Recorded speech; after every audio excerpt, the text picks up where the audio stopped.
Think your old My Little Pony might actually be worth money? Some vintage ponies can sell for shocking prices, especially rare G1 ponies, foreign exclusives, mail order releases, and very hard to find variants that collectors are always hunting for.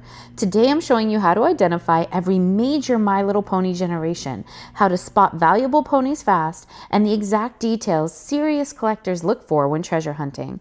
Because in Equestria, not every pony is created equal. You've crossed into Dead Gentry, where we discover what time left behind. And today we're diving into one of the most collectible toy lines ever created, vintage My Little Pony, and some modern pieces too. Whether you're a reseller, toy collector, thrift hunter, antique mall digger, or just trying to figure out what generation you just found in grandma's attic, this guide is going to help you identify your ponies fast. G1, 1982 to 1992, 1995 for Europe. The holy grail generation for many collectors is Generation 1, G1. These are the classic vintage My Little Ponies that most people picture immediately. Soft pastel colors, chunky, rounded bodies, kind of chubby, silky brushable manes, and double-sided cutie marks, also called double branding. You'll usually find clear hoof stamps with the year and Hasbro markings. Collector favorites include Minty, Firefly, Bluebell, Twilight, Gusty, and the Flutter ponies. That is ponies with wings, yes. And yes, Minty is basically pony royalty at this point. She's the Princess Celestia of thrift store finds. Generation 2, G2, 1997 to 2003. These are much more popular in Europe and have a very different look. These ponies have slimmer bodies, gem-style eyes, tiny cutie marks, feathered hooves, and more elegant proportions overall. Some even feature magnetic feet because apparently Hasbro decided ponies needed magical magnetic powers.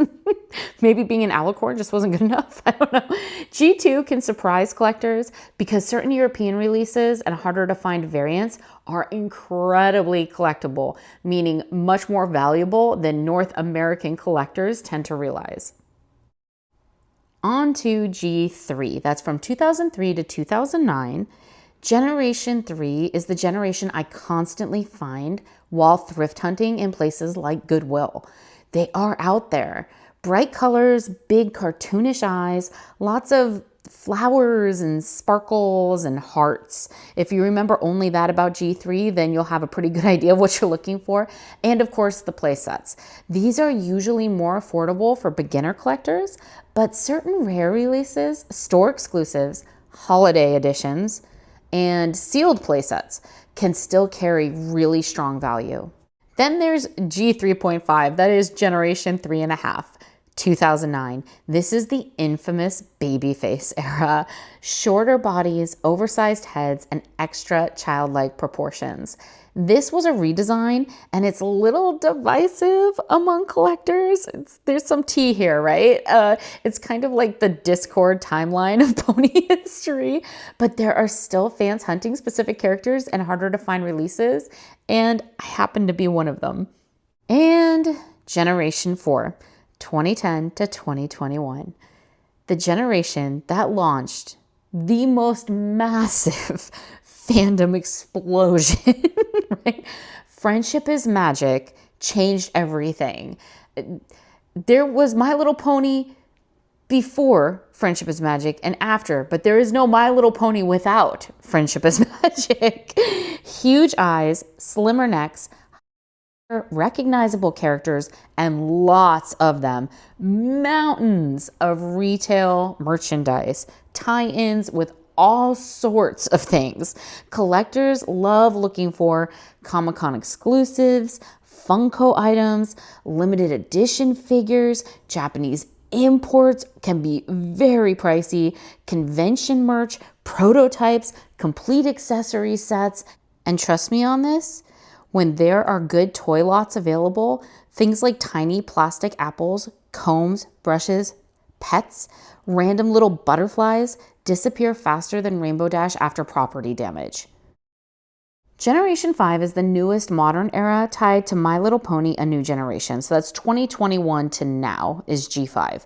Bright neon colors, updated characters like Sunny Star Scout, lots of current retail merch. Now let's talk about the big collector clues. First, check the hoof stamp. Look for Hasbro markings, generation years, country markings, and clear readable stamps. Also, condition matters a lot, right? So little scuffs like this, sometimes you can clean them up yourself, sometimes not, but you want to avoid little scuffs. You don't want it to have any markings. You don't want it to have any deep scratches or anything like that. Because the condition matters, soft, brushable hair, very important. Not nice, clean bodies. Intact symbols and cutie marks or double brandings, depending on the generation. Like here on Moon Dancer, you don't want any of these markings to be missing paint or scratched or scuffed. You want all the symbols to be nice and clear. And always be checking for uncut manes. So over here on Crystal Princess Design Series Star Surprise, she's a little messy. She's got some scuffs that need to be cleaned up, but notice how her hair is the right length and it's not missing too much of its glitter inserts. It's pretty thick and full. It's nice and long. Always be checking to make sure that those manes are uncut. You don't want any major tail rust on these ponies either. So look around those tails. Always be checking that. And please don't start boil washing, Blossom to try to fix your hair if you get one that the hair isn't good on. Don't do that, especially without researching first. It's just not a good idea. If you're not very confident in what you're doing, some restoration methods floating around online are more Nightmare Moon than Princess Luna. Never ignore accessories, tiny combs and brushes, bush woolies back from Gen 1, flutter wings, shoes, roller skates, pets, playset pieces, little side characters and props. All of these things are super important. Complete sets can dramatically change collector value. Collectors love unusual color variants, foreign exclusives, factory errors. Sometimes the weirdest pony in the bin is the most valuable one. Fakies and knockoffs can do really well. It depends on what they are. This is where things get really fun. This pony is a Generation 1. Her name is Sweet Stuff. She's from 1985 to 1986.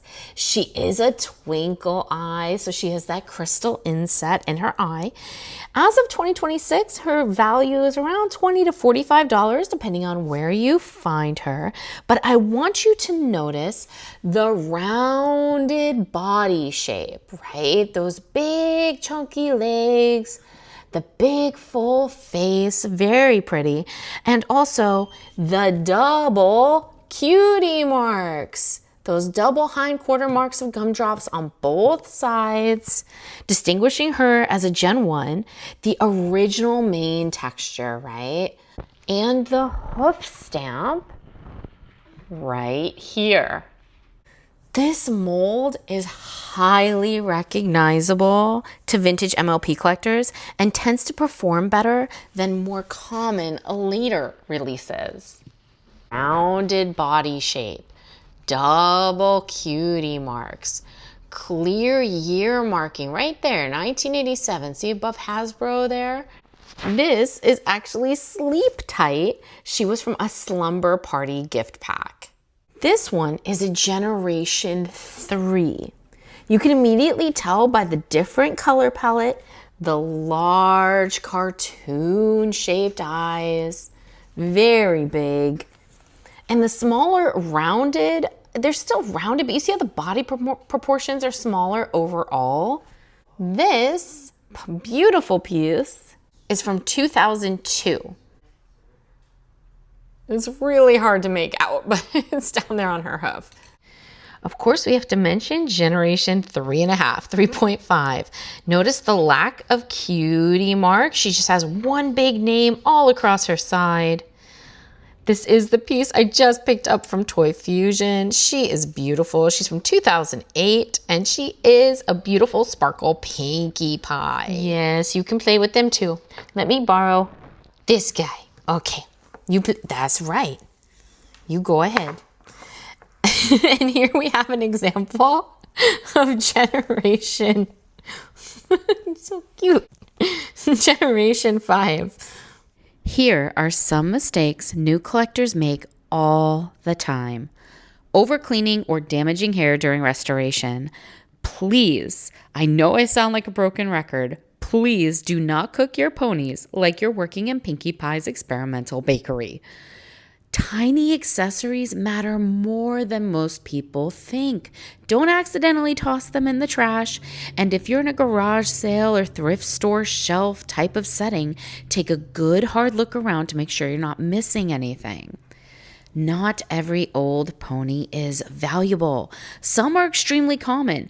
Others are genuinely rare collector pieces. And don't ignore vintage knockoffs. Some weird, obscure, off-brand ponies have developed cult collector demand. Sometimes the derpier, the better. Maybe you love the vintage My Little Pony hobby. Maybe you're an antique toy collector. Maybe you're a toy reseller, or maybe you just enjoy collectible toys in general, or hunting for things in thrift stores. Whatever background you're coming from, I hope that you enjoyed this My Little Pony generation and value guide and that it helps you in the future.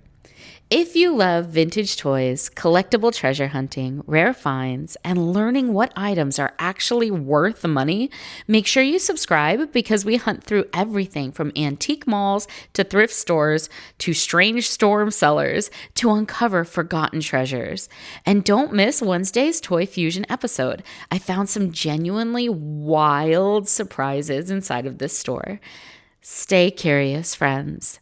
And may your next find be special, because here in Dead Gentry, time keeps leaving things behind.